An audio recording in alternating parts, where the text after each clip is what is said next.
اب عدالت کی جانب سے یہ نواز شریف سے بھی استفسار ان کے وکیل سے کیا جائے گا.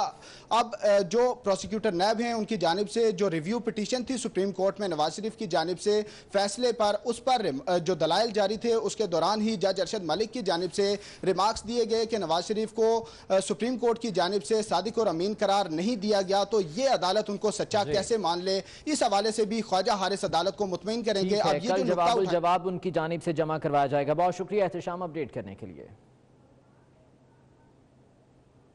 بات کریں گے ایک اہم معاملے کی جو کہ خوش اسلوبی سے نمٹ گیا ہے. حکومت اور اپوزیشن میں شہباز شریف کو چیئرمین پبلک اکاؤنٹس کمیٹی بنانے پر اتفاق ہو چکا. شہباز شریف کو چور کہنے سے چیئرمین بنانے کا یہ عمل قومی اسمبلی میں وزیر خارجہ کی تقریر کے بعد ہوا, جس میں شاہ محمود قریشی نے شہباز شریف پر پی ٹی آئی کا اعتراض واپس لینے کا اعلان کر دیا. حکومت اور اپوزیشن کے وفود میں ہونے والی ملاقات میں بالآخر شہباز شریف کو پبلک اکاؤنٹ کمیٹی کا چیئرمین بنانے پر اتفاق ہو گیا. پی ٹی آئی کو یہ مثبت you turn Mubarak who. P T I نے شہباز شریف کو چور کہنے سے چیئرمین بنانے تک کا یہ سفر آج قومی اسمبلی میں وزیر خارجہ شاہ محمود قریشی کی تقریر کے بعد طے کیا, جس میں شاہ صاحب کا کہنا تھا کہ یہ اقدام جمہوریت کے مفاد میں کیا جا رہا ہے. ہم نے فیصلہ کیا ہے کہ ہم فراخ دلی کا ثبوت دینا چاہتے ہیں. And we leave it to you. We leave it to you, leaders of the opposition, that in your judgment, you decide what is the best way forward. If you want to be chairman of the Public Accounts Committee, fine. Shahbaz شریف نے بھی جواباں غزل کہی اور P T I کے لتے لینا نہ بھولے, ساتھ ہی مساق معیشت اور تعاون کی پیشکش بھی دہرا دی. سردیوں کا جو سیزن ہے اس میں گرمائش کی ضرورت ہوتی ہے, اور اس وقت گرمائش جو ہے وہ نیب مہیا کر رہا ہے صرف اپوزیشن کو. جو ہمارے جو اس سائڈ پہ بیٹھے ہیں آئل کے, وہ ان کے ہیٹرز اور ہیں اور ہمارے ہیٹرز اور ہیں. میں سمجھتا ہوں کہ یہ جو تضاد ہے ایک بڑا شارپ کانٹرڈکشن ہے, اس کے اوپر ہمیں بات کرنا ہوگی. گلے شکوے اپنی جگہ, مگر جو ہوا اچھا ہوا. کون چور ہے کون سپاہی, اس کا فیصلہ ہونا ابھی باقی ہے. امید ہے حکومت اپوزیشن تعاون معیشت کی ٹرین کو پٹری پر چڑھانے اور قانون سازی کے لیے مددگار ہوگا. چیئرمین پبلک اکاؤنٹس کمیٹی کے معاملے پر وفاقی وزیر اطلاعات فواد چودھری کا رد عمل بھی آ گیا. انہوں نے اسپیکر قومی اسمبلی سے بغیر اپوزیشن کمیٹیاں تشکیل دینے کا مطالبہ کر دیا. کہنے لگے نون لیگ والے کہتے ہیں کمیٹیاں تشکیل نہیں ہونے دیں گے, اجلاس نہیں چلنے دیں گے. نون لیگ خود ہی فیصلہ کر رہی ہے جو غیر اخلاقی ہے. وہ بڑے بھائی کے پروجیکٹ جو ہیں وہ چھوٹا بھائی دیکھے گا, لیکن اب یہ کہہ رہے تھے کہ جو اس کے بعد ہم ہاؤس نہیں چلنے دے رہے, یہ کمیٹیز نہیں بننے دے رہے, تو اس کی وجہ سے ان کو کہا ہے کہ آپ خود فیصلہ کر رہے ہیں. یہ بالکل انلیگل اور امورل قسم کی ڈیمانڈ ہے جو آپ کر رہے ہیں. اور اس کے بعد بھی خیر واک آؤٹ ہوا, اس کے بعد بھی انہوں نے چلنے تو نہیں کیا. تو ذاتی تو میرا خیال ہے کہ اسپیکر صاحب کو ہمت کرنی چاہیے اور بغیر اپوزیشن کی کمیٹیز آپ بنائیں. ہاؤس چلنا ہے, انہوں نے چلنے نہیں دینا. روز ایک نیا بہانہ لے کے آئیں گے. پہلے یہ بہانہ تھا جی الیکشن والا نہیں چلا, وہ بن گیا ہے, تو اب آگے جی پی اے سی نہیں چل رہی ہے, جی نیب میں ابھی مجھے تو لگ رہا ہے اسمبلی جو ہے یہ زیادہ جو ہے. اور ابھی آپ کو براہ راست اسلام آباد لیے چلتے ہیں. وزیر اعظم عمران خان پاکستان اکنامک فورم کی تقریب سے خطاب کر رہے ہیں. 70s کے ایک پولیٹیشین تھے معراج محمد خان, وہ ہماری پارٹی جوائن کیا انہوں نے 98 میں. تو وہ عام تقریریں کرتے تھے, سرمایہ کاروں کو برا بھلا کہتے تھے. وہ 70s کی جو ایک کلچر تھا. تو جب آپ ایک ملک میں یہ فضا بنا دیں کہ پیسہ بنانا بری چیز ہے اور ایک سرمایہ کار کو ایک آلموسٹ ایک کرمنل کی طرح ٹریٹ کرو, تو وہ معاشرے کبھی بھی آگے نہیں بڑھ سکتا. اور جو میرا ایک تو وہ اپنے پیر پہ نہیں کھڑا ہو سکتا. اگر آپ کے پاس پیسہ ہی نہیں ہے, آپ آگے ہی نہیں بڑھ رہے, آپ کے پاس گروتھ ریٹ ہی نہیں آپ کی بڑھ رہی, آپ کے خسارے ہو رہے ہیں, ڈیفیسٹس ہو رہے ہیں, کرنٹ اکاؤنٹ فسکل ڈیفیسٹس, تو وہ ملک تو سارا وقت جب ہاتھ پھیلائے گا تو وہ ایک آزاد ملک نہیں بن سکتا. لیکن اس سے بڑی چیز جو تھی, میں شروع سے میں نے جب پولیٹکس پہ آیا تھا, میں یہ چاہتا تھا کہ پاکستان میں غربت ختم ہو. اب غربت ختم ہو ہی نہیں سکتی جب تک اس ملک میں ویلتھ کریشن نہ ہو. یہ چائنا نے جو اتنا دنیا کی تاریخ میں اتنا بڑا کارنامہ انجام دیا, 70 کروڑ لوگوں کو 30 سالوں میں غربت سے نکالا, تو اس کے اور بھی بڑے تھے. ان کی پوری پلان بنا کہ کیسے انہوں نے غریبوں کو اٹھانا ہے, غریب علاقوں کو اوپر اٹھانا ہے. لیکن انہوں نے ویلتھ کریشن کی, جس کی وجہ سے ان کے پاس پیسہ آیا, جس سے انہوں نے پاورٹی ایلیویشن کے پورے اپنے پروگرامز کیے. تو یہ جو دونوں چیزیں ہیں, خودداری اور ایک ہم نے اس ملک میں غربت کم کرنی, یہ دونوں چیزیں تب ہوں گی جب ہماری بزنس کمیونٹی پراسپر کرے گی. جب ہم ایک ملک میں ایک کلچر بنا دیں گے کہ پیسہ بنانا گناہ نہیں ہے, ٹیکس چوری کرنا گناہ ہے, ناجائز طریقے سے پیسہ بنانا برا ہے, لیکن اگر بزنسز پراسپر کرتی ہیں تو ملک ترقی کرتا ہے. تو یہ بیسکلی میں صرف مائنڈ سیٹ کی آپ کو بات کر رہا ہوں کہ ہم نے اس مائنڈ سیٹ کو چینج کرنا ہے. سب سے پہلے بیوروکریسی کے اندر یہ مائنڈ سیٹ ہے. آج ہم ایک ابھی بڑی لمبی میٹنگ کی آج دوپہر کو ایز آف ڈوئنگ بزنس کے اوپر. پرائم منسٹر کے ہم نے فیصلہ کیا ہے کہ میرے سیکریٹریٹ میں وہ آفس بنے گا جس کا مقصد ہی یہ ہوگا کہ جو بھی رکاوٹیں ہیں بزنسز کے لیے وہ ختم کی جائیں گی یا کم کی جائیں گی یا آسان کیا جائے گا بزنس کرنے کے لیے.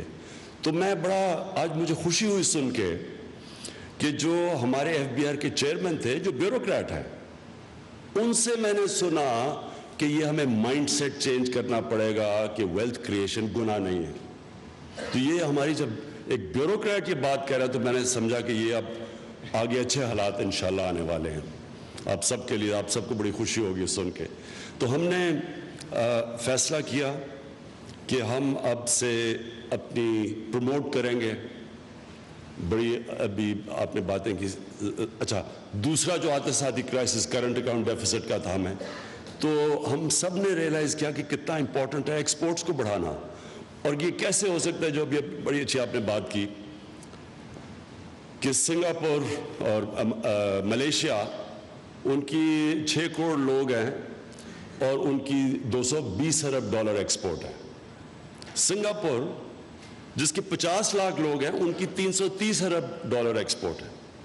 اور یہ ہمارے لیے جو کہ 60s میں جس طرح پاکستان آگے جا رہا تھا, کوئی تصور بھی نہیں کر رہا تھا کہ سنگاپور کہاں سے پہنچ جائے گا یا ملیشیا ہمارے سے آگے نکل جائے گا. پاکستان کی ایک دنیا میں سٹینڈنگ تھی. ایک پاکستان جس طرح تیزی سے بڑھ رہا تھا, ہمیں ابھی بھی یاد ہے کہ ایوب خان کی ایک فیمس ڈیکیڈ آف ڈیولپمنٹ تھی. ہم نے اسکول میں ہوتے تھے, ہم سب نے بڑی سیلیبریٹ کی.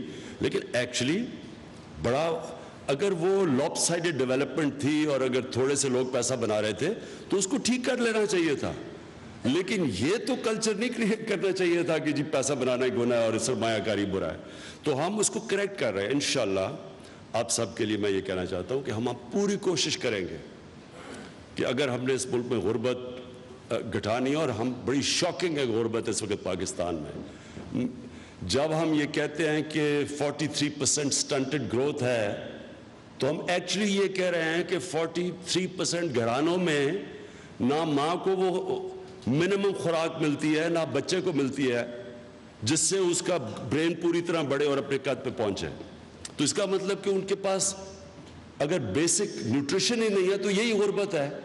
تو جدھر تقریباً آدھی ہماری آبادی آج اس سٹیٹ کے اوپر ہے, تو اس کے لیے ایک تو ہم انشاءاللہ ایک زبردست پہلی دفعہ پاکستان میں ایک کوآرڈینیٹڈ پاورٹی ایلیویشن پروگرام لے کے آ رہے ہیں.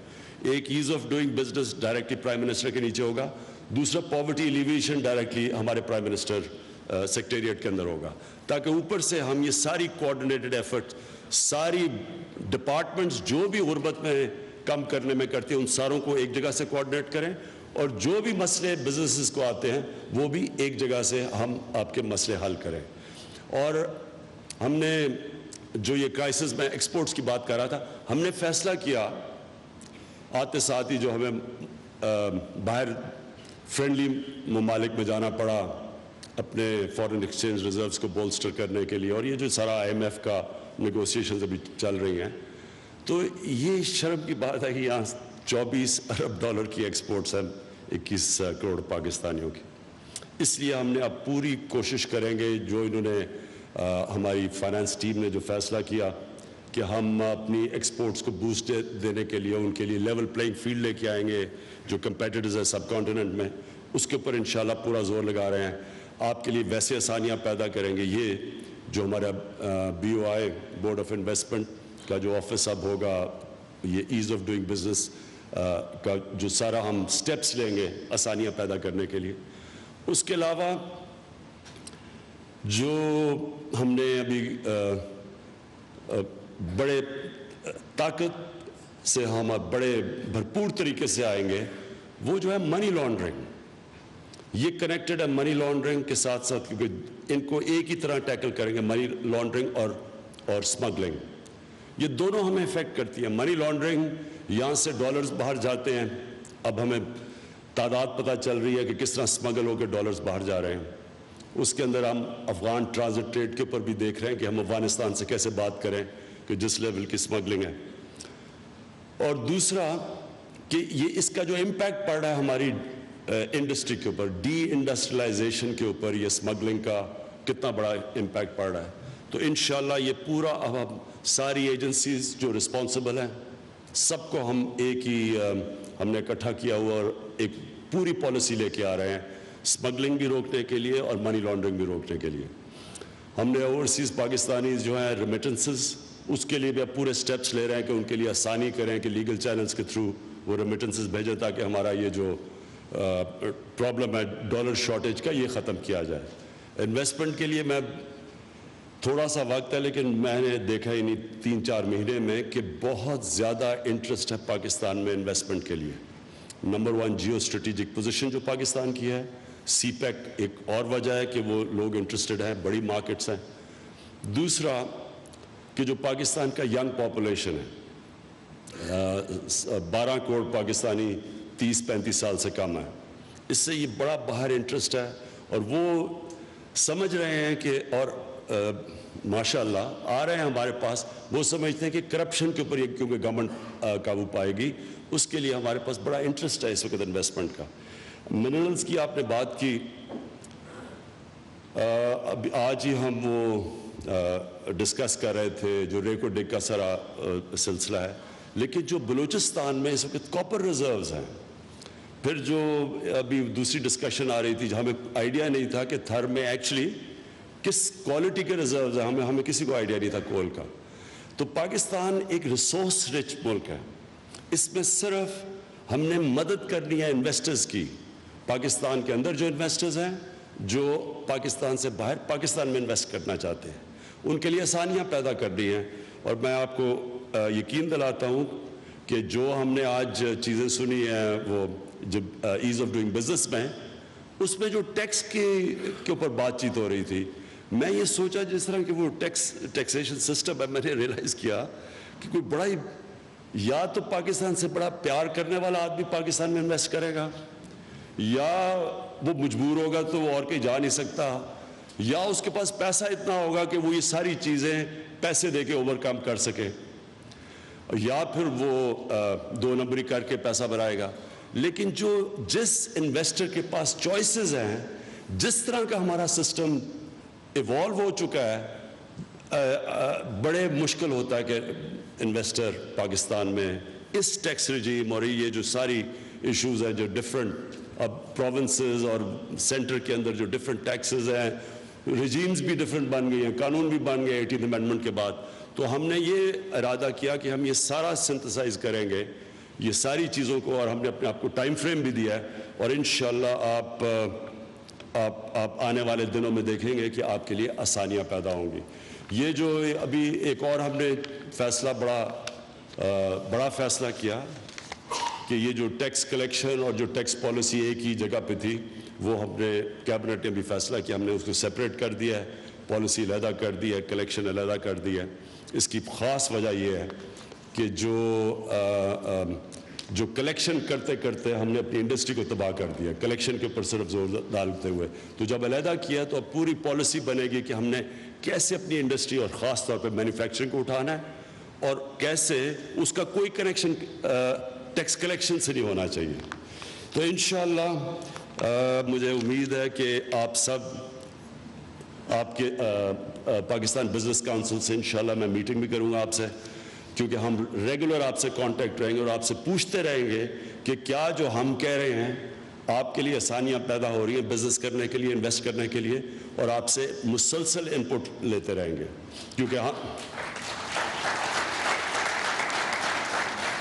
کیونکہ میں آخر میں یہ پھر سٹریس کرنا چاہتا ہوں کہ کبھی بھی کوئی معاشرہ آگے ترقی نہیں کر سکتا جب تک وہ ویلتھ کریشن کے اوپر اور پروفیبلٹی کے اوپر جب تک وہ ایمفسائز نہ کرے۔